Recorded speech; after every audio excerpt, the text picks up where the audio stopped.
শ্রুতিগল্পের আজকের আয়োজনে রয়েছে হুমায়ুন আহমেদ রচিত মিসির আলি সিরিজের গল্প মিসির আলির চশমা।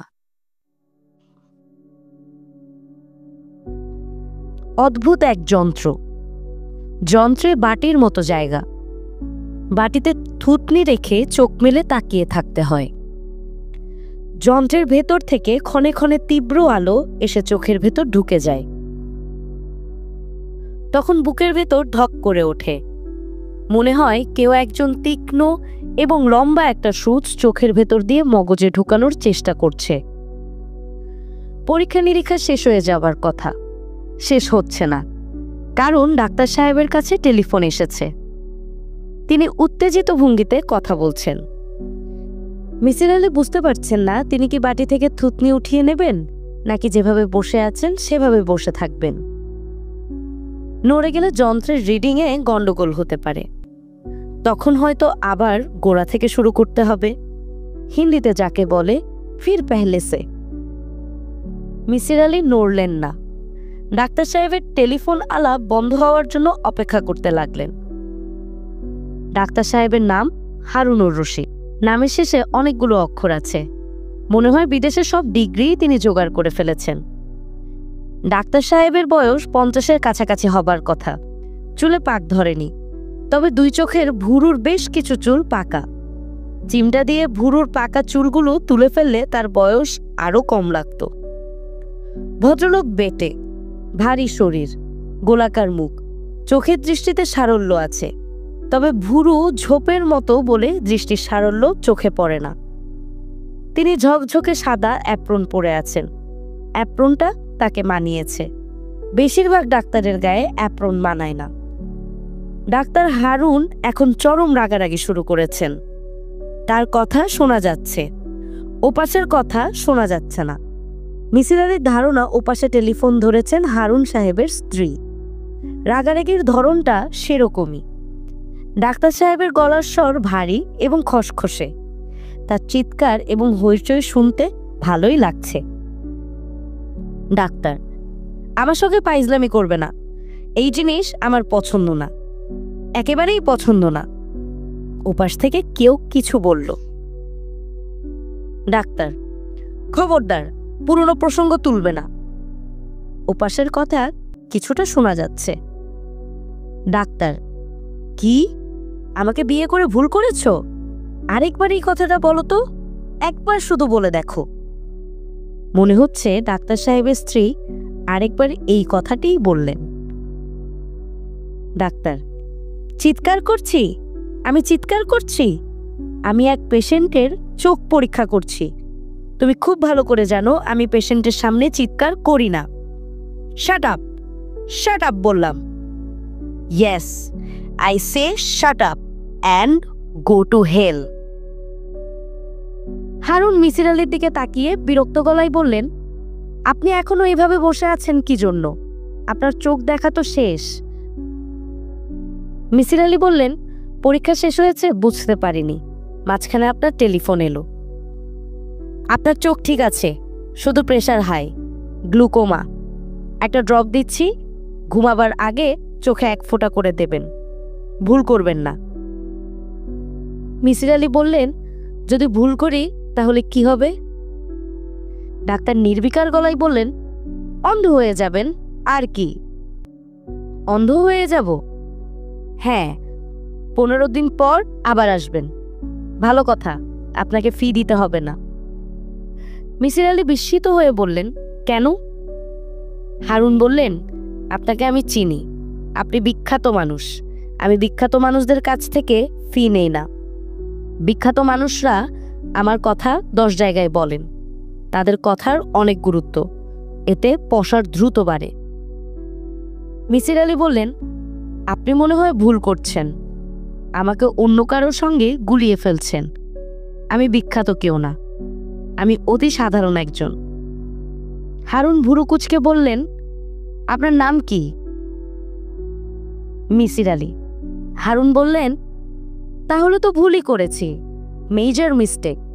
আমি আপনাকে নাটক করে এমন কেউ ভেবেছি। চেহারা খুব পরিচিত লেগেছে। ভালো কথা, আপনি কি অভিনয় করেন? গত সপ্তাহে টিভিতে কি যেন একটা নাটক দেখলাম, আপনি সেখানে ছিলেন? জি না। অতি ভোগাস একটা নাটক, তারপরেও শেষ পর্যন্ত দেখেছি। নাটকের নামটা মনে পড়ছে না, ন দিয়ে নামের শুরু, এইটুকু মনে আছে। আচ্ছা শুনুন, আপনি হাফ ফি দেবেন। আমার 400 টাকা ফি, আপনি 200 দেবেন। মিসির আলী কি বলবেন ভেবে পেলেন না। বোঝা যাচ্ছে এই ডাক্তার বিচিত্র স্বভাবের, তার সঙ্গে চিন্তা ভাবনা ছাড়া কথা বলা ঠিক না। ফি দিয়ে চলে যেতে পারলে বাঁচা যেত।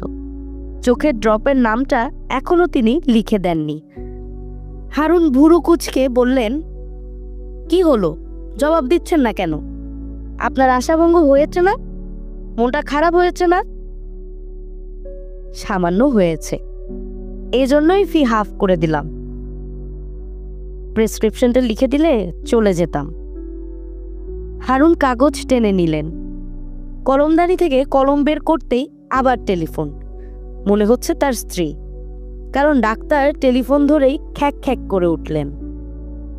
তোমার প্রবলেমটা কি? রোগী দেখছি, এর মধ্যে একের পর এক টেলিফোন। আমাকে শান্তি মতো কিছু করতে দেবে না? ওপাশের কিছু কথা। সবসময় টাইম মেনটেন করা যায় না, রুগীর চাপ থাকে, ক্রিটিক্যাল কেস থাকে। তর্ক করবে না, স্টপ তর্ক, স্টপ। যাও, আজ আমি বাসাতেই যাব না, ক্লিনিকে থাকবো, সোফায় ঘুমাবো। যা ভাবছ তা না, চেম্বারে কেউ শক করে থাকে না। হারুন টেলিফোন নামিয়ে মিসির আলীর দিকে তাকিয়ে বিরক্ত গলায় বললেন, আপনি বসে আছেন কেন? প্রেসক্রিপশনটার জন্য অপেক্ষা করছি। I drop. হারুন ড্রয়ার খুলে একটা প্যাকেট মিসির আলীর দিকে বাড়িয়ে দিয়ে বললেন, মেজাজ খুবই খারাপ, প্রেসক্রিপশন লিখতে পারবো না, এটা নিয়ে যান, রাতে ঘুমাবার সময় 1 ড্রপ করে দেবেন। দাম কত? দাম দিতে হবে না, ওষুধ কোম্পানি থেকে স্যাম্পল হিসেবে পাই। স্যাম্পলের ওষুধ বিক্রি করার অভ্যাস আমার নেই, দরিদ্র রোগীদের ফ্রি দিয়ে দেই। ধন্যবাদ। 1 মাস পর আবার আসবেন। আগে বলেছিলেন 15 দিন পর আসতে, এখন বলছি 1 মাস পর। জি, আসব। মিসির আলী উঠে দাঁড়াতেই ডাক্তার বললেন, একটু বসুন। মিসির আলী বসে পড়লেন। আপনি আমার সম্পর্কে খারাপ ধারণা নিয়ে যাচ্ছেন, এই জন্যই বসতে বলছি। আমার সঙ্গে চা খেয়ে তারপর যাবেন। এবং একটা বিষয় মনে রাখবেন, আমি ডাক্তার যেমন ভালো, মানুষ হিসেবেও ভালো। স্বামী স্ত্রীর ঝগড়া সব জায়গায় হয়, এটা কিছু না। ভালো মানুষরা ঝগড়া করে, মন্দ মানুষের চেয়ে বেশিই করে। মিসির আলী বললেন, আমি আপনার সম্পর্কে কোনো খারাপ ধারণা রাখছি না, খারাপ ধারণা নিয়েও যাচ্ছি না। আপনি খুব ভালো ডাক্তার, এটা জেনেই আপনার কাছে এসেছি। আপনি দামি একটা আই ড্রপ বিনা টাকায় আমাকে দিয়েছেন, এটা প্রমাণ করে যে আপনি মানুষ হিসেবেও ভালো। দামি আই ড্রপ বুঝলেন কিভাবে? প্যাকেটের গায়ে লেখা 1200 টাকার রিটেল প্রাইস। আরে তাই তো, এত সহজ ব্যাপার মাথায় আসেনি। মিসির আলী বললেন, এরকম হয় মাঝে মাঝে, পর্যবেক্ষণ শক্তি এবং লজিক একসঙ্গে কাজ করে না। হারুন আনন্দিত গলায় বললেন, নামটা মনে পড়েছে, নদীর মোহনা। মিসির আলী বললেন, নাটকের নামটার কথা বলছেন? জি জি, নামকরণটা ভুল হলো না? মোহনা তো নদীরই হবে, সমুদ্রের মোহনা হবে না। নাটকের নাম শুধু মোহনা রাখলেই হইতো, তাই না? কিংবা নদী নাম হলেও চলতো। অবশ্য নায়িকার নাম নদী, লম্বা একটা মেয়ে, তবে তার চোখে মনে হয় সমস্যা আছে, সারাক্ষণ চোখ মিটমিট করছে। আমার কাছে এলে বিনা ভিজিটে চোখ দেখে দিতাম। দরজা ফাঁক করে একজন উকি দিচ্ছে, তার চেহারায় ভয়। ডাক্তার তার দিকে তাকিয়ে ধমকে উঠলেন, কি চাও? স্যার, বাসায় যাবেন না? না, তুমি গাড়ি নিয়ে চলে যাও। শামসুকে বলো 2 কাপ চা দিতে, চিনি আলাদা দিতে বলবে, লিকার যেন ঘন হয়। সত্যি চলে যাব স্যার? মিথ্যা চলে যাওয়া বলে কিছু আছে? গাধার মতো কথা। Get lost. ম্যাডামকে গিয়ে বলবে স্যার আজ আসবে না। ভীত মানুষটা সাবধানে দরজা বন্ধ করলো। বন্ধ করার আগে একটা দীর্ঘ নিঃশ্বাস ফেলল। হারুন মিসির আলীর দিকে তাকিয়ে বলল, সব গাধা। মিসির আলী বললেন, আমি কি আপনাকে ছোট্ট একটা অনুরোধ করব? আপনি বাসায় চলে যান। আপনার স্ত্রী একা, উনার নিশ্চয়ই মনটা খারাপ। আজ আপনাদের একটা বিশেষ দিন, ম্যারেজ ডে। কে বলেছে আপনাকে? অনুমান করছি। হারুন রাগী গলায় বললেন, আমি মিথ্যা পছন্দ করি না। আপনাকে কেউ নিশ্চয়ই বলেছে। অনুমান বলে পৃথিবীতে কিছু নেই। মিসির আলী বললেন, আপনার অফিসে আপনার এবং আপনার স্ত্রীর ছবি আছে, বাচ্চা কাচ্চার ছবি নেই। যিনি অফিসে স্ত্রীর ছবি রাখেন তিনি বাচ্চা কাচ্চার ছবিও অবশ্যই রাখেন। সেই থেকে অনুমান করছি আপনাদের ছেলে মেয়ে নেই, আপনার স্ত্রী বাসায় একা। আজ আমাদের ম্যারেজ ডে, এটা বুঝলেন কিভাবে? আজ 6 তারিখ। দেয়ালে যে ক্যালেন্ডার ঝুলছে সেখানে 6 তারিখটা লাল কালি দিয়ে গোল করা। আমার স্ত্রীর বা আমার জন্মদিনও তো হতে পারে। মিসির আলী বললেন, আপনার জন্মদিন হবে না, কারণ নিজের জন্মদিন মনে থাকে। আপনার স্ত্রীর জন্মদিনও হবে না। স্ত্রীরা জন্মদিনে স্বামী দেরি করে বাড়ি ফিরলে তেমন রাগ করে না। ম্যারেজ ডে ভুলে গেলে বা সেই দিনে দেরি করে স্বামী ঘরে ফিরলে রাগ করে। তাছাড়া গোল চিহ্নের ভেতর লেখা এম, এটা ম্যারেজ ডের আদ্যক্ষর হওয়ার কথা। হারুন বললেন, আপনি তো যথেষ্ট বুদ্ধিমান লোক। মিসির আলী বললেন, খুব বুদ্ধিমান না, তবে কার্যকারণ নিয়ে চিন্তা করতে আমার ভালো লাগে। আপনি করেন কি? আমি কিছুই করি না, অবসরে আছি। আগে কি করতেন?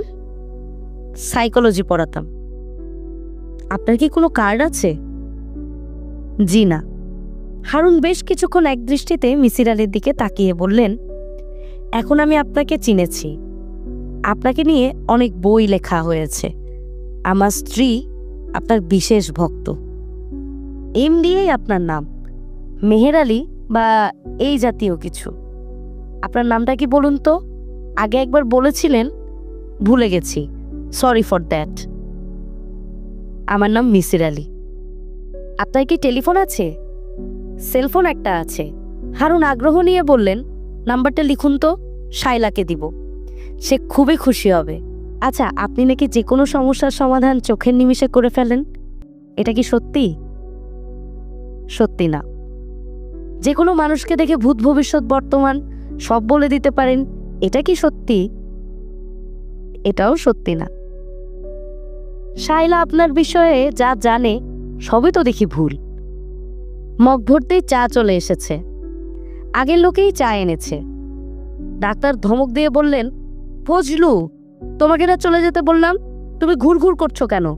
স্টুপিড, যাও সামনে থেকে, গাড়িতে বসে থাকো। স্যার কি বাসায় যাবেন? যেতে পারি, এখনো সিদ্ধান্ত নিতে পারিনি।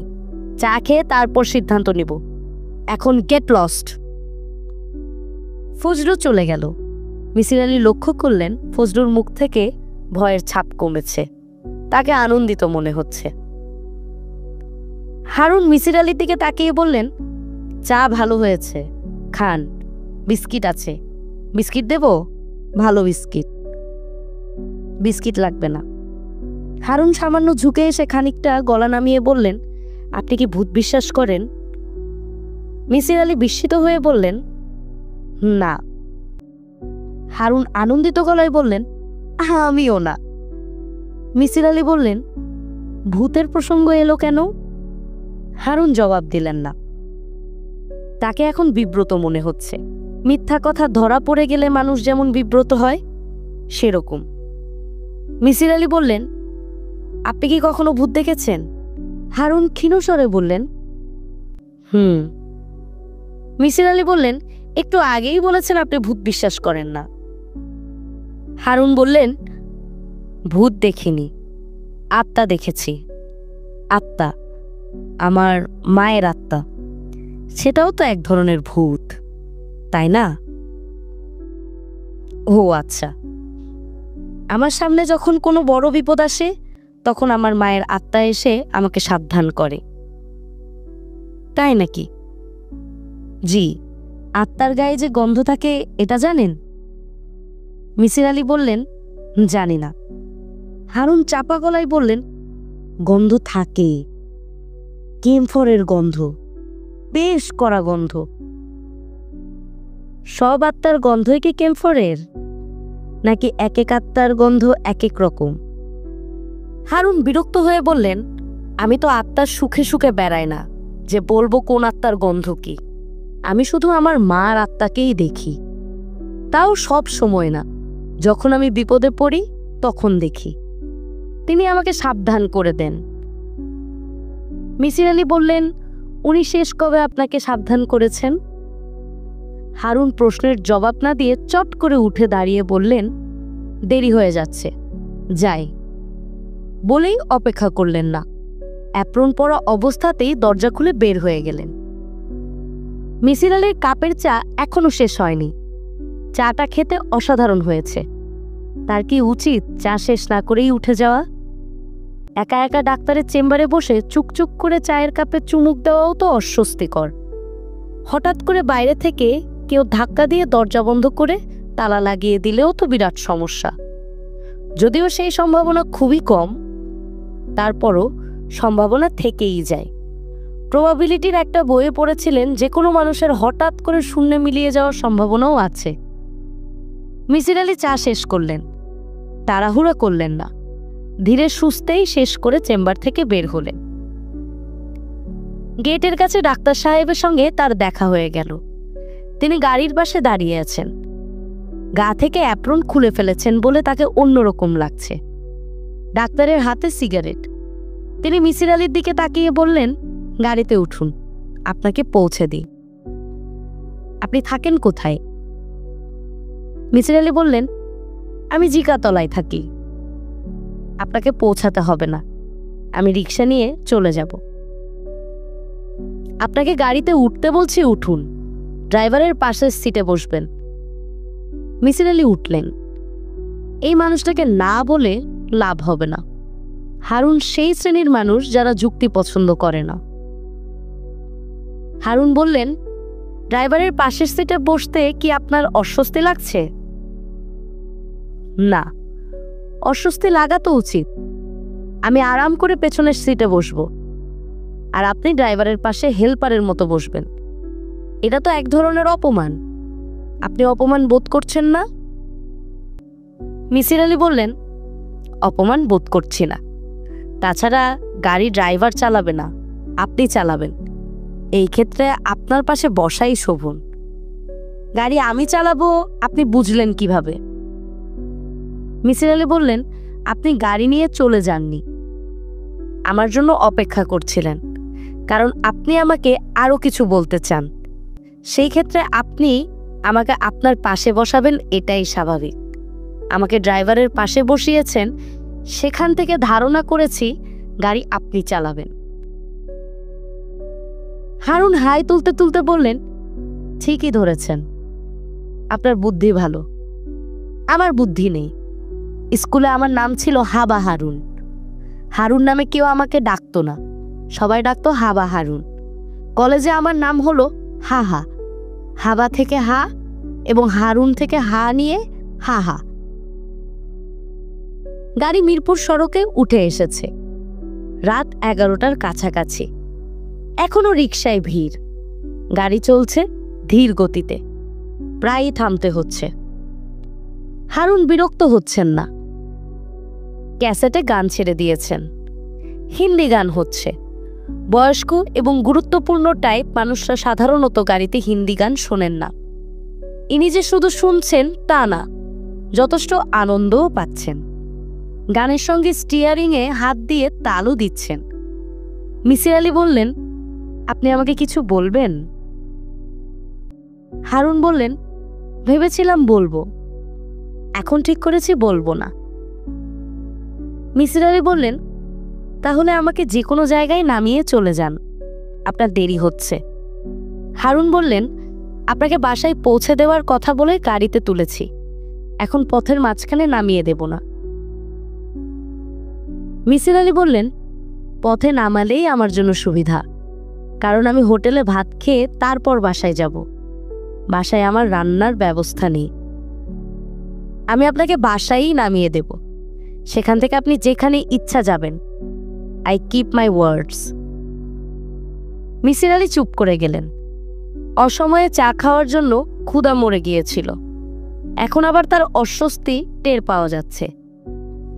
কলিজা ভুনা খেতে ইচ্ছে করছে, ঝাল কলিজা ভুনা, সঙ্গে পেঁয়াজ আর কাঁচামরিচ। মিসির আলী সাহেব। জি। কোনো গন্ধ কি পাচ্ছেন? এয়ার ফ্রেশনারের গন্ধ পাচ্ছি। হারুন গান বন্ধ করে দিয়ে বললেন, এয়ার ফ্রেশনারটার গন্ধ আপনার কাছে কেমন লাগছে? মোটামুটি লাগছে।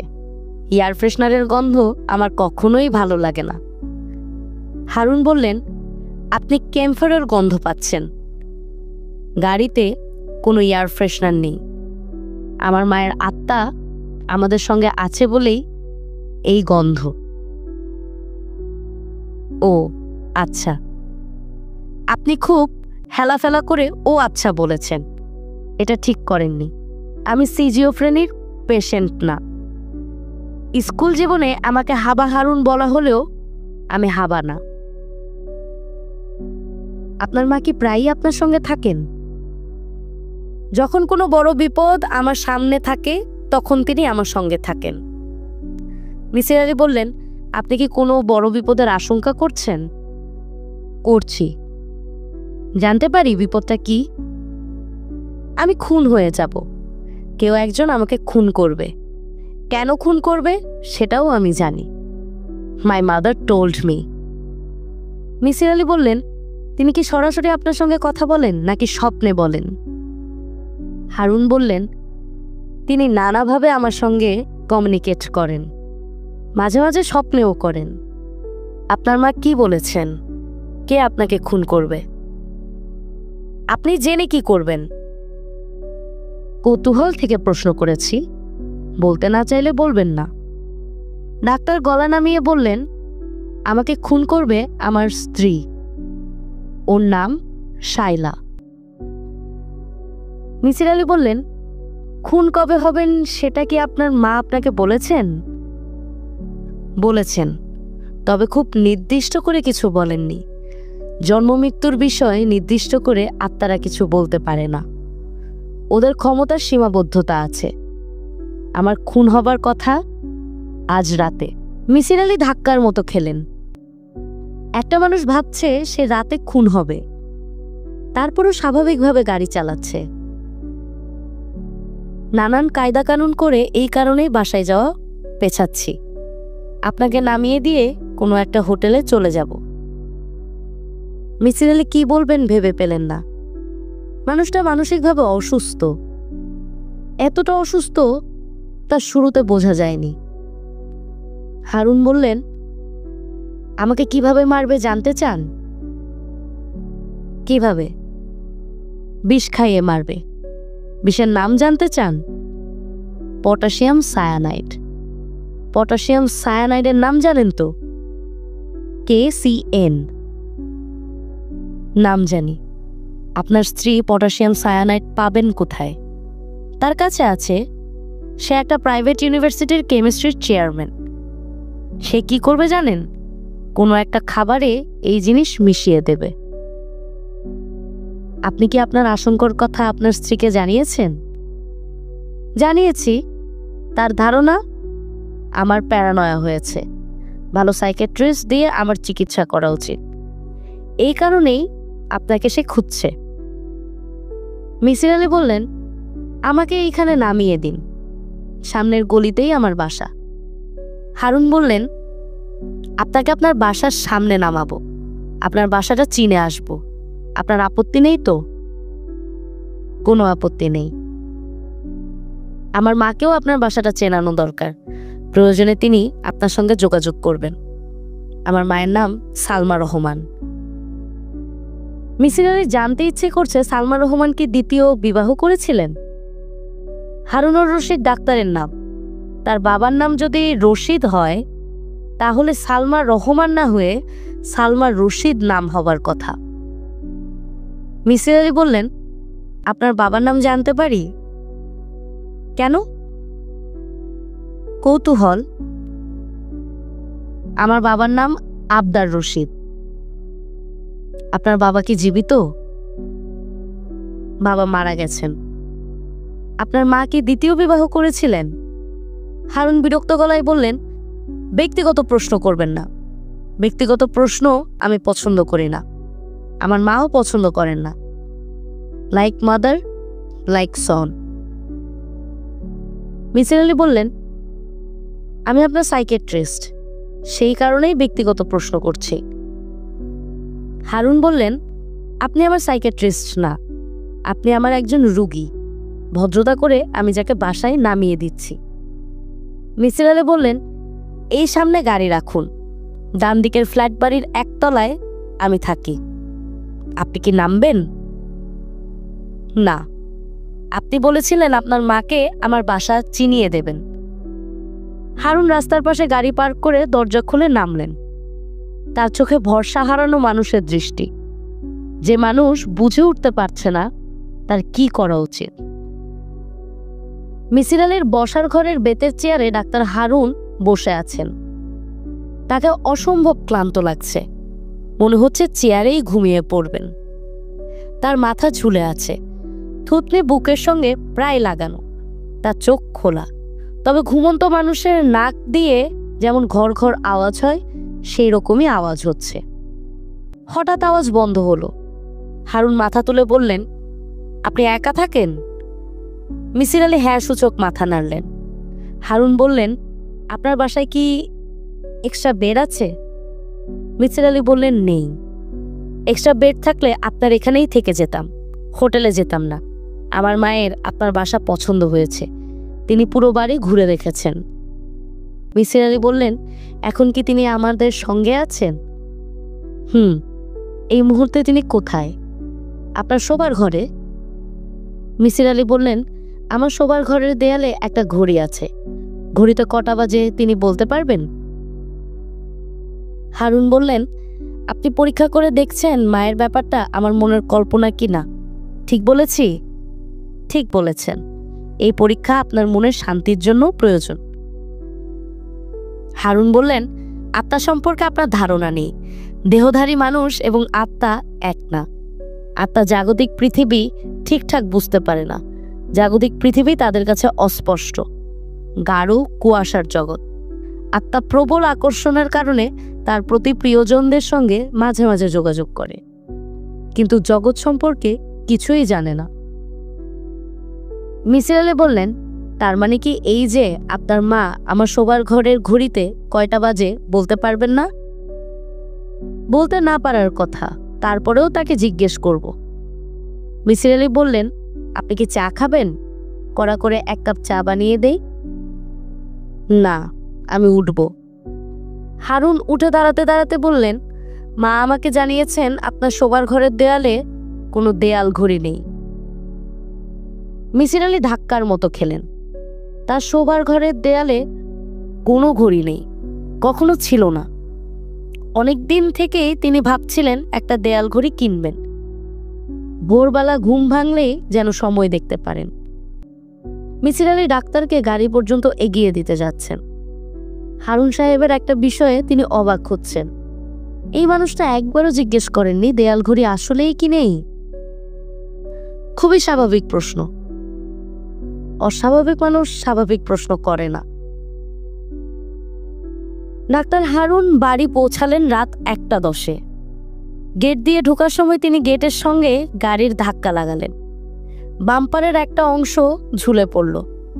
গাড়ি গ্যারেজে ঢোকানোর সময়ও গ্যারেজের দরজার সঙ্গে ধাক্কা লাগলো।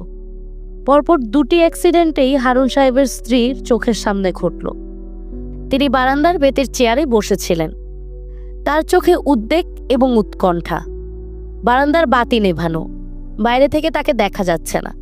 তিনি আজ সুন্দর করে সেজেছেন, কলাপাতা রঙের সিল্কের শাড়ি পরেছেন, কপালে টিপ দিয়েছেন। তার নাকের হীরের নাকফুল এই অন্ধকারেও ঝকমক করছে। হারুন বারান্দায় ঢুকতেই শাইলার চেয়ারের থেকে উঠে দাঁড়াতে দাঁড়াতে বললেন, হ্যালো। হারুন স্ত্রীর দিকে তাকিয়ে বললেন, বলেই তিনি দরজার দিকে এগুলেন।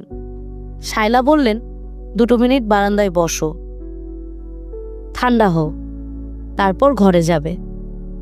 হারুন কথা বাড়ালেন না, স্ত্রীর সামনে চেয়ারে এসে বসলেন। শায়লা বললেন, লাচ্ছি বানিয়ে রেখেছি, লাচ্ছি খাও। হারুন টেবিলের দিকে তাকালেন। 2 গ্লাসে লাচ্ছি, গ্লাস পিরিচ দিয়ে ঢাকা। শায়লা একটা গ্লাস এগিয়ে দিলেন। হারুনের ভ্রু কুঁচকে গেল। পটাশিয়াম সায়ানাইড নামক ভয়ঙ্কর বিষ এই গ্লাসেই মেশানো। তিনি স্ত্রীর দিকে তাকালেন। বারান্দার অল্প আলোয় শায়লার মুখ পরিষ্কার দেখা যাচ্ছে না। লাচ্ছি খাবো না। শায়লা বললেন, বিয়ের দিন লাচ্ছি খাওয়া আমাদের অনেক দিনের রিচুয়াল, প্লিজ গ্লাসে চুমুক দাও। হারুনের ঘাড় শক্ত হয়ে গেছে, শিরশির করছে। এত সাদাসাদি করছে কেন? আজই কি তাহলে সেই বিশেষ দিন? শায়লা বললেন, আজ সারা রাত আমরা ঘুমাবো না, গল্প করব। বিয়ের রাতটা যেভাবে গল্প করে কাটিয়েছি তোমার মনে আছে না? রাত 3টার সময় কে 2 গ্লাস লাচ্ছি নিয়ে দরজা ধাক্কা দিল তোমার মনে আছে? হুম না করে তার নামটা বলো, দেখি তোমার স্মৃতিশক্তি কেমন। তোমার ভাবি লাচ্ছি এনেছিল। গুড, তোমার স্মৃতিশক্তি ভালো। এখন লক্ষ্মী ছেলের মতো লাচ্ছিটা খাও, আমি অনেক যত্ন করে বানিয়েছি। হারুন একবার ভাবলেন হাত বাড়িয়ে বলবেন, তোমার হাতের লাচ্ছিটা আমাকে দাও, আমারটা তুমি খাও। যুক্তি দিয়ে বললে সে সন্দেহ করবে না। বললেই হবে তোমার হাতের গ্লাসটা বেশি পরিষ্কার, ওই গ্লাসটা দাও। শায়লা বললেন, কি হলো, চুমুক দাও। হারুন হাত ঘড়ির দিকে তাকালেন। মৃত্যুর সঠিক সময়টা জানা থাকা দরকার। অবশ্য জেনেও কোনো লাভ নেই, তিনি কাউকে বলে যেতে পারবেন না একটা 13 মিনিট 21 সেকেন্ডে তিনি মারা গেছেন। ঘড়ির দিকে তাকিয়েই হারুন গ্লাসে চুমুক দিলেন। সেকেন্ডের কাঁটা নড়ছে। 21 সেকেন্ড থেকে 23 সেকেন্ড, এখন হলো 25 সেকেন্ড। কি দেখছো? কিছু দেখছি না। লাচ্ছিটা খেতে ভালো হয়েছে না? বিয়ের রাতের মতো হয়েছে? ওই লাচ্ছিটার দই ঘরে পাতা। তুমি দেখি করেই যাচ্ছ। ভালো কথা, তুমি চায়ের মতো চুকচুক করে খাচ্ছ কেন? একটা নিঃশেষ করো। হারুন একটানে গ্লাস শেষ করলেন। ঘড়ি থেকে চোখ ফিরিয়ে নিলেন। মৃত্যু হলে এতক্ষণে হয়ে যেত। শায়লা বললেন, আমি বাথটাব পানি দিয়ে ভর্তি করে রেখেছি, তুমি আরাম করে সময় নিয়ে গোসল করবে, তারপর আমরা একসঙ্গে খাবো। আমি খেয়ে এসেছি। কোথায় খেয়ে এসেছো? এক পেশেন্টের বাসায় গিয়েছিলাম, পেশেন্ট জোর করে খাইয়ে দিয়েছে। মেনু কি ছিল? কই মাছের ঝোল আর আর আর কি? ইলিশ মাছ ভাজা। আরাম করে খেয়েছো? শায়লা ছোট্ট নিঃশ্বাস ফেলে বললেন, কই মাছের কাটার জন্য রাতে তুমি কই মাছ খাও না, ইলিশ মাছ খাও না, গন্ধ লাগে এই কারণে। আজ এই 2 নিষিদ্ধ বস্তুই খেয়ে এসেছো, তাও তোমার এক পেশেন্টের বাড়িতে, যেখানে তুমি জানো আজ আমাদের ম্যারেজ ডে। বাসায় বিশেষ খাবারের ব্যবস্থা করা হয়েছে, জানো না? জানি। তুমি কি সত্যি খেয়ে এসেছো? না। শায়লা বললেন, মিথ্যা কথাটা কেন বলেছ? আমি জানি না, নিশ্চয়ই কোনো কারণ আছে। কারণ জানতে চাচ্ছি না। আমি আজ কোনো কিছু নিয়ে হইচই করব না, ঝগড়া করব না। হারুন বললেন, তুমি তো কখনোই হইচই করো না, ঝগড়া করো না। তা ঠিক, মাঝে মাঝে করতে ইচ্ছে করে। আজ রাতে টেলিফোন করে সিরিয়াস ঝগড়া করেছি না? এরকম আর হবে না। উঠো তো, গোসল করবে। হারুন উঠে দাঁড়ালেন। শায়লা বললেন, বলো দেখি আজ রান্না কি? আমার পছন্দের কোনো আইটেম, কলিজা ভুনা আর খিচুড়ি। Thank you. পেঁয়াজ কুচি দিয়ে ভিনেগারে দিও। কলিজা ভুনার সঙ্গে ভিনেগার মেশানো পেঁয়াজ ভালো লাগে। শায়লা বললেন, দেয়া আছে। তোমার আরেকটা অতি প্রিয় খাবারও আছে, ঘিয়ে ভাজা শুকনো মরিচ। Thank you again. বাথটাবের পানিতে গা ডুবিয়ে হারুন শুয়ে আছেন। পানি শীতল, পানির শীতলতা শরীরে ছড়িয়ে পড়েছে। আরামদায়ক অভিজ্ঞতা। হারুনের হাতে বিয়ারের ক্যান। বিয়ারের ক্যানের উত্তাপ হিমাঙ্কের কাছাকাছি। ঠান্ডা বিয়ারে চুমুক দিতে ভালো লাগছে। স্নায়ু ঝিমিয়ে পড়ছে। স্নায়ুকে অলস করে দেওয়াটাও আনন্দময় প্রক্রিয়া। স্নানের সময় বরফ শীতল বিয়ারের ক্যানে চুমুক দেওয়ার অভ্যাস তিনি বিলেতে আয়ত্ত করেছেন।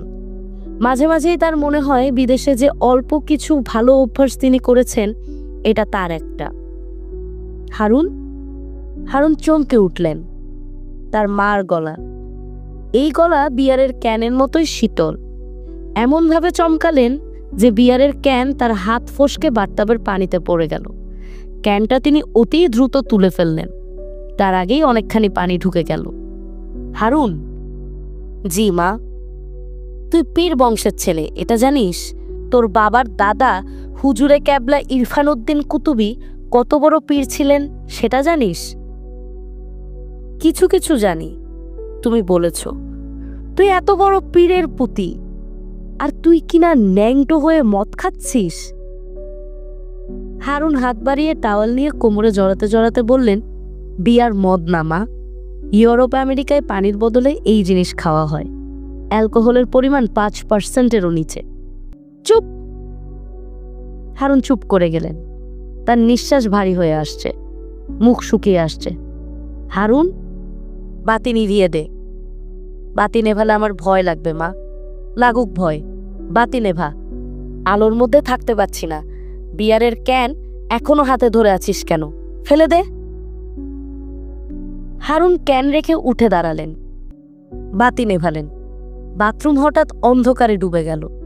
হারুন কাঁপা কাঁপা গলায় বললেন, মা, ভয় লাগছে। ভয়ের কি আছে? আমি আছি না? তোমাকে দেখতে পাচ্ছি না তো। আমাকে দেখবি কি করে গাধা? কথা যে শুনতে পাচ্ছিস এই যথেষ্ট। মা, তুমি তো কথাও ভুলভাল বলো। কখন ভুলভাল কথা বললাম? তুমি বলেছিলে আজ রাতে বিষ খাওয়াবে, খাওয়াইনি তো। রাত কি শেষ হয়েছে? না। তুই কত বড় গাধা বুঝতে পারছিস? ডিনারের সময় বিষ দেবে মা? তোকে কিছুই বলবো না।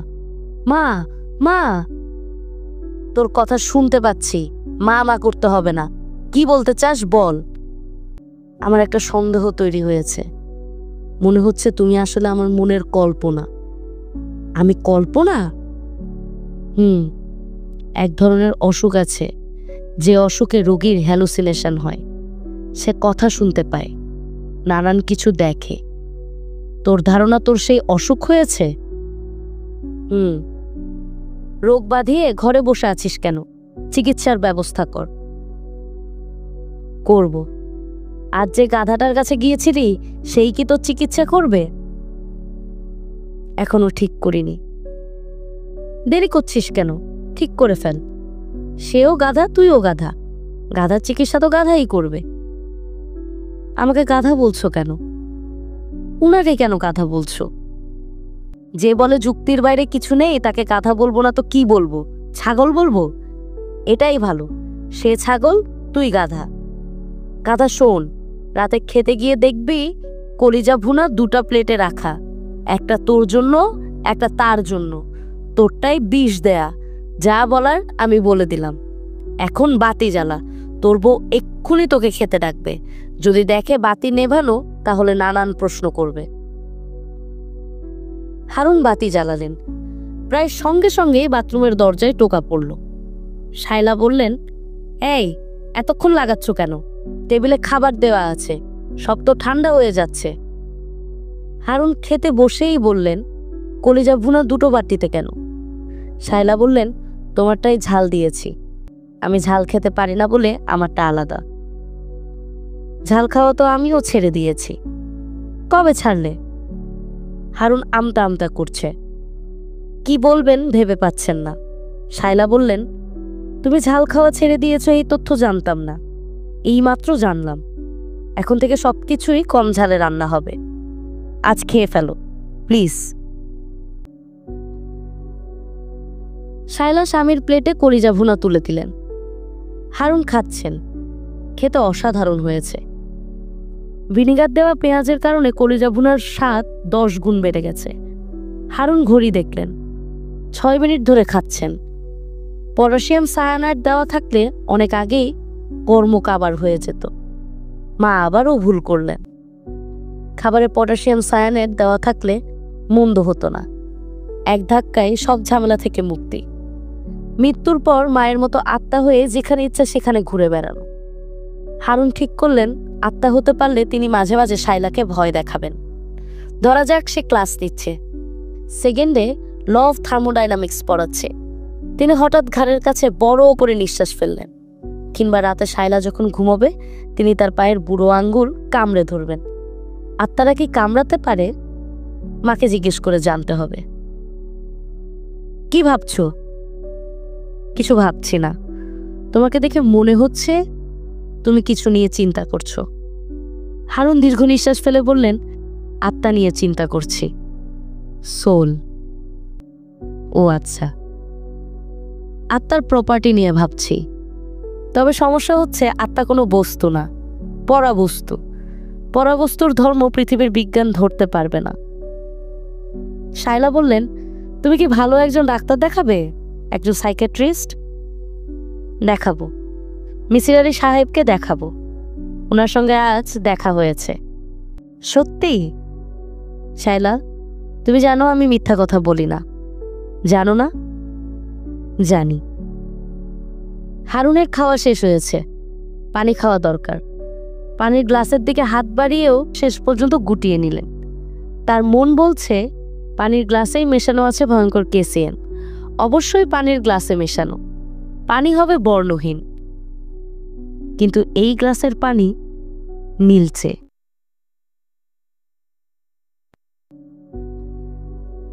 মিসির আলী কুরিয়ারের একটা দীর্ঘ চিঠি পেয়েছেন। চিঠির প্রেরকের নাম শায়লা রশিদ। পুনশ্রুতে লেখা, ডক্টর হারুন রশিদ নামে যে চোখের ডাক্তার আপনার চিকিৎসা করেছেন, আমি তার স্ত্রী।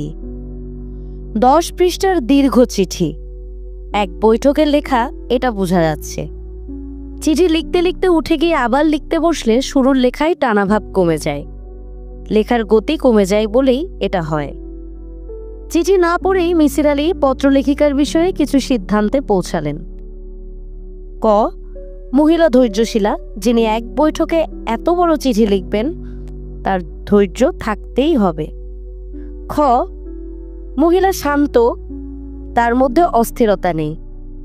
মানসিক অস্থিরতার ছাপ লেখায় চলে আসে। এই মহিলার হাতের লেখায় অস্থিরতা নেই। গ, মহিলা অত্যন্ত গোছানো, কারণ তিনি চিঠি লেখার সময় বাংলা ডিকশনারি পাশে নিয়ে বসেছেন। ভুল বানান ডিকশনারি দেখে শুদ্ধ করেছেন। প্রতিটি ভুল বানান কেটে শুদ্ধ বানান লিখেছেন। ঘ, মহিলা বুদ্ধিমতী, কারণ তিনি ব্যবস্থা করেছেন যেন মিসির আলীর পুরো চিঠি পড়েন। সম্বোধনেই সেই ব্যবস্থা করা। মহিলা মিসির আলীকে বাবা সম্বোধন করেছেন। বাবা সম্বোধনে লেখা চিঠি অগ্রাহ্য করা কোনো পুরুষের পক্ষেই সম্ভব না। মেয়েদের পক্ষে মা সম্বোধনের চিঠি অগ্রাহ্য করা খুবই সম্ভব। তারা নানাভাবে মা ডাক শুনতে অভ্যস্ত। পুরুষরা বাবা শুনতে অভ্যস্ত না। কেউ বাবা ডাকলেই সেই ডাক পুরুষদের মাথার ভেতরে ঢুকে যায়। মিসির আলী চিঠি পড়তে শুরু করলেন। তার হাতে একটা লাল কালির বল পয়েন্ট। চিঠির কোনো কোনো জায়গা লাল কালি দিয়ে আন্ডারলাইন করতে হবে বলে তার ধারণা। এই কাজটা প্রথম পড়াতেই শেষ হয়ে যাওয়া ভালো। প্রিয় বাবা, আমার বিনীত সালাম নিন। মিসির আলী লাল কালি দিয়ে প্রিয় বাবা আন্ডারলাইন করলেন। সম্বোধন পড়ে আপনি নিশ্চয়ই অবাক হয়েছেন। একজন চিরকুমার মানুষের কন্যা থাকার কথা না। কন্যা স্থানীয় অনেকেই থাকবে, তারা বাবা ডাকবে না, চাচা ডাকবে, কিংবা আধুনিক কেতায় আঙ্কেল ডাকবে। আপনাকে আমি কেন বাবা ডাকছি তা অন্য কোনো দিন ব্যাখ্যা করব। মিসির আলী আবারও লাল কালি দিয়ে দাগ দিলেন। অন্য কোনো দিন ব্যাখ্যা করব। এই বাক্যের নিচে দাগ পড়ল। আপনি অনেকের অনেক জটিল সমস্যার সহজ ব্যাখ্যা দিয়ে সবাইকে চমকে দিয়েছেন। আমি আপনাকে অতি জটিল একটা সমস্যা দিচ্ছি। সমস্যার ব্যাখ্যা আমি নিজে নিজে বের করেছি। ব্যাখ্যা ঠিক আছে কিনা তা শুধু আপনি বলে দেবেন। এই দীর্ঘ চিঠিতে আমি শুধু সমস্যাটি বলবো, ব্যাখ্যায় যাব না। আপনি রহস্য সমাধানের পর আমি আমার সমাধান বলবো।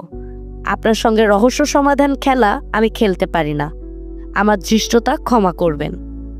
যাই হোক, এখন সমস্যাটা বলি। অল্প বয়সে আমার বাবা মা দুজনেই মারা যান। আমি বড় হই আমার ছোট চাচার আশ্রয়ে। চাচা চাচি দুইজনই মহাপুরুষ পর্যায়ের মানুষ ছিলেন। আমার বাবা মা নেই, এটা তারা কোনোদিনই বুঝতে দেননি। ছোট চাচিকে আমি চাচি না ডেকে সবসময়ই মা ডেকেছি। চাচাকে বাবা ডাকতে শুরু করেছিলাম, চাচা ডাকতে দেননি। মিসির আলী লাল কলমে পুরো প্যারাটা দাগ দিলেন। তার ভুরু সামান্য কুঞ্চিত হলো। মেয়েটি তাকে কেন বাবা সম্বোধন করছেন তা মনে হয় পরিষ্কার হতে শুরু করেছে। সে নিজের বাবাকে বাবা ডাকতে পারেনি, চাচাকে ডাকতে গিয়েছিল, অনুমতি পায়নি। কাউকে বাবা ডাকার তীব্র ইচ্ছা থেকেই কি বাবা সম্বোধন? মেয়েটি কি একজন ফাদার ফিগার খুঁজছে? আমার চাচা চাচি অনেক যাচাই বাছাই করে আদর্শ এক পাত্রের সঙ্গে আমার বিয়ে দিলেন। পাত্র আদর্শ কারণ তার চেহারা রাজপুত্রের মতো। আফ্রিকান কালো রাজপুত্র না, গ্রিক রাজপুত্র, আর্য সন্তান। আপনি তো আমার স্বামীকে দেখেছেন, বলুন সে রাজপুত্র না? এখন অবশ্য চিন্তায় ভাবনায় চোখের নিচে কালি জমেছে, মাথায় টাক পড়েছে। মন্ত্রীপুত্র টেকো হলেও মানিয়ে যায়, টাক মাথার রাজপুত্র মানায় না। যাই হোক, আমার রাজপুত্র ডাক্তার, পড়াশোনা করেছেন আমেরিকায়, ব্রিলিয়ান্ট ছাত্র। চোখের কর্নিয়া রিপ্লেসমেন্টের একটি বিশেষ অপারেশন তার আবিষ্কার। মেডিকেল জার্নালে হার্নোস কর্নিয়া গ্রাফটিং হিসেবে এর উল্লেখ আছে। এই রাজপুত্রের ঢাকা শহরের ওয়ারিতে একটি দোতলা বাড়ি আছে। বাড়ির নাম ছায়া কুঠির। ছায়া আমার শাশুড়ির ডাকনাম। আমার শ্বশুর সাহেব স্ত্রীকে যে নামে ডাকতেন, বাড়ির কপালেও সেই নাম জুটল। তাদের দুটো গাড়ি আছে, একটা কালো রঙের মরিস মাইনর, একটা লাল রঙের ভক্সওয়াগন। আমার শ্বশুর সাহেব ব্যাংকার ছিলেন, হাসি খুশি ফুর্তিবাজ মানুষ। বিয়ের পাঞ্চিনিতে তাকে আমি প্রথম দেখি। আমাকে পাশে বসিয়ে তিনি বললেন, আমার ছেলে আমাকে ডাকে বাবুই। তাকে শেখানো হয়েছিল বাবাই ডাক, সে ডাকা শুরু করলো বাবুই। আমি তার কাছে হয়ে গেলাম পক্ষী। তুমিও আমাকে বাবুই ডাকবে। পুত্র এবং পুত্রবধূ দুজনের কাছেই আমি পক্ষী হিসেবে থাকব। হা হা হা। আমার শ্বশুর সাহেবকে আমার বাবুই ডাকা হয়নি। আমার বিয়ে হলো রাত 8টায়। উনি সেই রাতেই 11টার দিকে মারা গেলেন। বিয়ের আনন্দবাড়ি শোকে ডুবে গেল। আমার শাশুড়ি এমনভাবে আমার দিকে তাকালেন যেন আমি সাক্ষাৎ দেয়নি। আমার কারণেই আমার শ্বশুর মারা গেছেন। আমি দিশেহারা হয়ে গেলাম। বাসর রাত নিয়ে কত সুন্দর সুন্দর গল্প শুনেছি।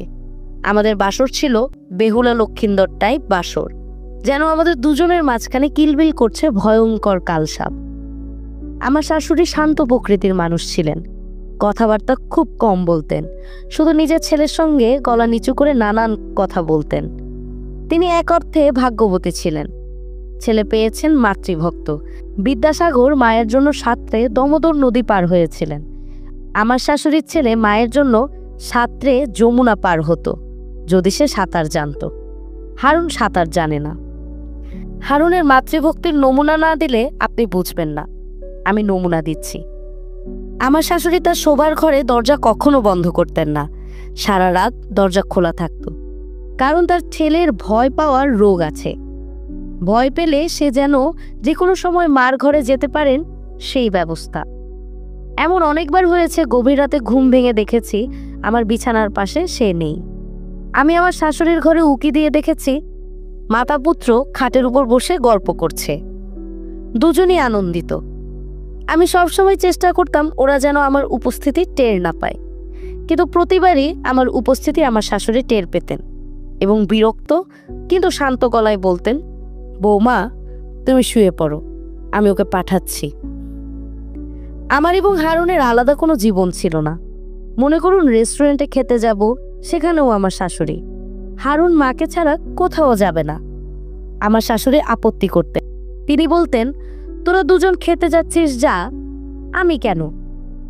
হারুন রেগে গিয়ে বলতো, তোমাকে ছাড়া আমি যদি রেস্টুরেন্টে খেতে যাই তাহলে আমার নাম হারুনুর রশিদ না, আমার নাম কুত্তা রশিদ। এরপর আর কারোরই বলার কিছু থাকে না। তবে একবার শুধু আমরা দুজন কক্সবাজারে বেড়াতে গিয়েছিলাম, গাড়ি নিয়ে গিয়েছিলাম। গাড়ি হারুন ড্রাইভ করেছে, আমি বসেছি তার পাশে। কি আনন্দের ভ্রমণ যে সেটা ছিল, থামতে থামতে যাওয়া, পথের পাশে ছোট্ট চায়ের দোকানে গাড়ি থামিয়ে চা খাওয়া। যাওয়ার পথে এক জায়গায় হাট পড়ল। আমরা গ্রাম্য হাটে ঘুরে বেড়ালাম, কাঁচামরিচ পটলের দাম করলাম। হারুন বলল, ওই দেখো গরু ছাগলের হাট, দরদাম করে একটা ছাগল কিনে ফেলবো নাকি? আমি বললাম, কিনবেই যখন ছাগল কেন, এসো একটা গরু কিনে ফেলি, গাড়ির ছাদে করে নিয়ে যাই। আনন্দ করতে করতে আমরা কক্সবাজারে পৌঁছালাম রাত 8টার দিকে। পর্যটনের একটা মোটেল শৈবাল নাম, সেখানে আমাদের একটা ডিলাক্স রুম বুকিং দেওয়া ছিল। শৈবালের লাউঞ্জে এসে আমি হতভম্ব হয়ে দেখি আমার শাশুড়ি বিশাল এক সুটকেস নিয়ে লাউঞ্জে বসে আছেন। প্রথমে ভাবলাম চোখে ভুল দেখছি। আমি হারুনের দিকে তাকালাম। সে আনন্দিত গলায় বলল, শাইলা, মাকে দেখে তুমি সারপ্রাইজ হয়েছ কিনা বলো? আমি শীতল গলায় বললাম, সারপ্রাইজ হয়েছি। সে বলল, বেশি সারপ্রাইজ না মিডিয়াম সারপ্রাইজ? আমি বললাম, বেশি সারপ্রাইজ। হারুন বলল, তোমাকে সারপ্রাইজ দেওয়ার জন্য আমি এই কাজ করেছি। মাকে প্লেনের টিকিট কেটে দিয়ে এসেছিলাম। আমরা রওনা হবার পর মা প্লেনে উঠেছেন, আমাদের আগে পৌঁছেছেন। ভালো করেছি না? আমি বললাম, ভালো করেছ। হারুন বলল, আমি সাঁতার জানি না তো, মা পাশে থাকলে ভয় নেই, মা আবার সাঁতারে এক্সপার্ট। আমি শাশুড়ির কাছে গিয়ে তার পা ছুঁয়ে সালাম করলাম। তিনি আমার মাথায় হাত রেখে অনেকক্ষণ দোয়া করলেন। কক্সবাজার ট্রিপটা আমার জন্য খুবই গুরুত্বপূর্ণ ছিল। আমার ধারণা সেখানেই আমি কনসেপ্ট করি। এইসব জিনিস মেয়েরা বুঝতে পারে।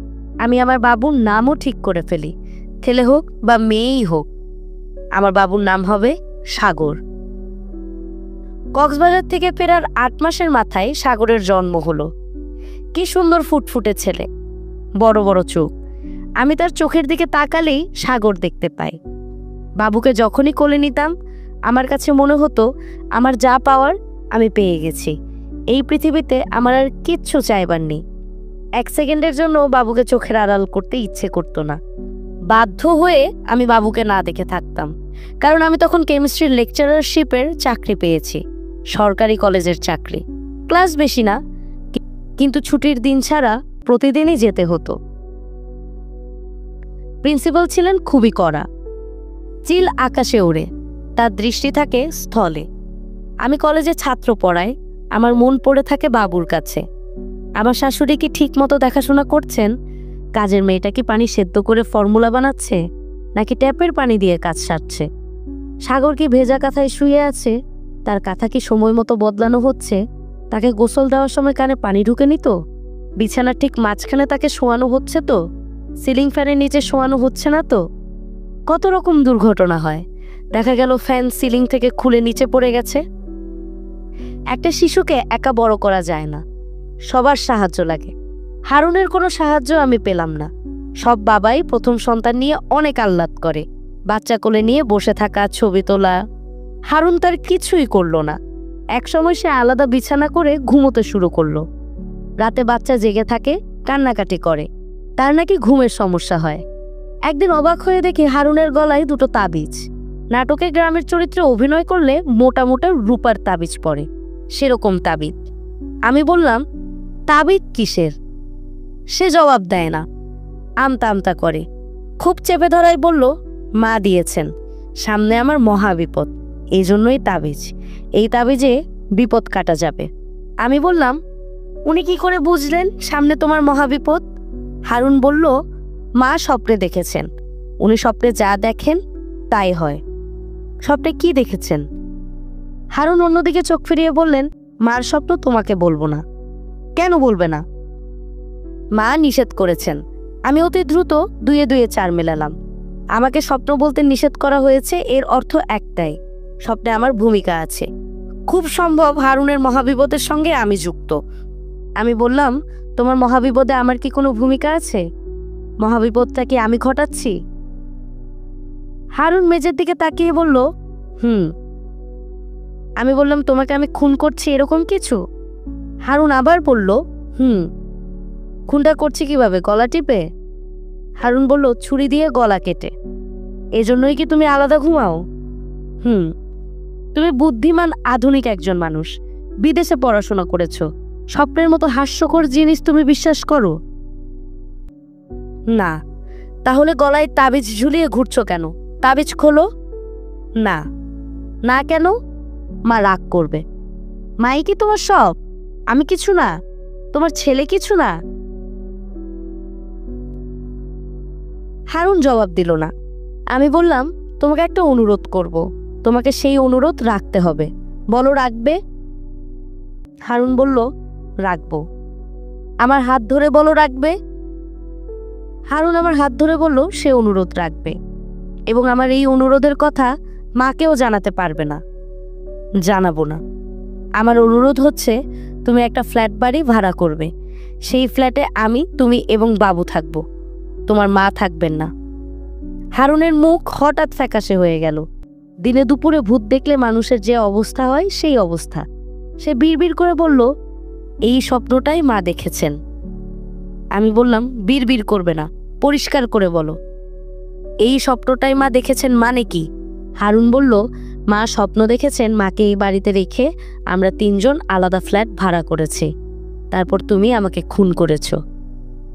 আমি কঠিন গলায় বললাম, তোমার মা স্বপ্নে যাই দেখুক, তুমি আমাকে কথা দিয়েছো আলাদা ফ্ল্যাট ভাড়া করবে। তুমি যদি ফ্ল্যাট ভাড়া না নাও, তাহলে আমি কিন্তু বাবুকে নিয়ে চাচার বাসায় চলে যাব। বাকি জীবন তুমি আমার বা তোমার ছেলের দেখা পাবে না। অ্যান্ড আই মিন ইট। হারুন বলল, ফ্ল্যাট ভাড়া করব। সত্যি? হ্যাঁ, সত্যি। হারুন সত্যি সত্যি ফ্ল্যাট ভাড়া করল। 3 তলার 4 কামরার সুন্দর ফ্ল্যাট, দক্ষিণে খোলা, বারান্দা আছে। ফ্ল্যাট দেখে আমি মুগ্ধ। হারুনদের পুরনো বাড়ির উঁচু সিলিং আমার খুব অপছন্দ ছিল। সেই বাড়ির চারদিকে বড় বড় গাছপালা, গাছের জন্য বাড়িতে আলো ঢুকতে পারত না এমন অবস্থা। ফ্ল্যাট বাড়িটায় অনেক আলো হাওয়া। এপ্রিল মাস থেকে বাড়ি ভাড়া নেওয়া হলো। আমরা ঠিক করলাম এপ্রিল মাসের 1 তারিখ এপ্রিল ফুলস ডে। সেদিন নতুন ফ্ল্যাটে না গিয়ে 2 তারিখে উঠব। আমি ভেবেছিলাম আমার শাশুড়ি ব্যাপারটা নিয়ে খুবই হইচই করবেন, বেঁকে দাঁড়াবেন। সেরকম কিছুই করলেন না, বরং শান্ত গলায় বললেন, ঠিক আছে যাও, সপ্তাহে 1 দিন বাবুকে এনে আমাকে দেখিয়ে নিয়ে যাবে। আমি বললাম, অবশ্যই। শাশুড়ি বললেন, তোমার চাচার বাড়ি থেকে কাউকে স্থায়ীভাবে এনে তোমাদের ফ্ল্যাটে রাখতে পারো কিনা দেখো। তুমি কলেজে চলে যাবে, কাজের মেয়েদের হাতে এত ছোট বাচ্চা রেখে যাওয়া ঠিক না। আমি বললাম, সেই ব্যবস্থা করব। মহা আনন্দে আমি গোছগাছ শুরু করলাম। নতুন সংসার শুরু করতে যাচ্ছি, সেই আনন্দেও আমি আত্মহারা। মার কঠিন বলয় থেকে হারুনের মুক্তিও অনেক বড় ব্যাপার। এপ্রিল মাসের 2 তারিখ বাড়ি ছাড়ব। 1 তারিখ দুর্ঘটনা ঘটল, আমার বাবু মারা গেল। আমি তখন কলেজে প্র্যাকটিক্যাল ক্লাস নিচ্ছি। কলেজের প্রিন্সিপাল হঠাৎ ক্লাসে ঢুকে বললেন, শাইলা, আপনি এক্ষুনি বাড়ি যান, আপনার বাচ্চা অসুস্থ। আমার গাড়ি আছে, গাড়ি নিয়ে যান। বাড়িতে পৌঁছে দেখি আমার শাশুড়ি মৃত বাচ্চা কোলে নিয়ে পাথরের মূর্তির মতো বসে আছেন।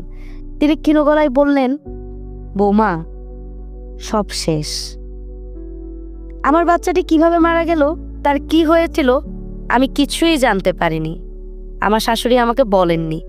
যে কাজের মেয়েটি বাচ্চার দেখাশোনা করত তাকেও পাওয়া যায়নি। দুর্ঘটনার দিন কাচের জগ ভাঙার মতো অতি গুরুতর অপরাধে তার চাকরি চলে যায়। আমার শাশুড়ি তাকে বেতন দিয়ে বিদায় করে দেন। বাসায় একজন কেয়ারটেকার থাকতো, সবুর মিয়া। সবুর মিয়াও ঘটনার সময় বাসায় ছিল না। শাশুড়ি তাকে কি এক কাজে নারায়ণগঞ্জ পাঠিয়েছিলেন। আমি শাশুড়ির কাছ থেকে ঘটনা জানতে চেয়েছি, তিনি কিছুই বলেননি। শুধু বলেছেন, আমি কিছু বলবো না, তোমরা ফ্ল্যাট বাড়িতে চলে যাও, আমাকে কিছু জিজ্ঞেস করবে না। আমি বাচ্চাটার সুরতহাল করাতে পারতাম, তার জন্য পুলিশ কেস করতে হতো। সেটা করা সম্ভব ছিল না।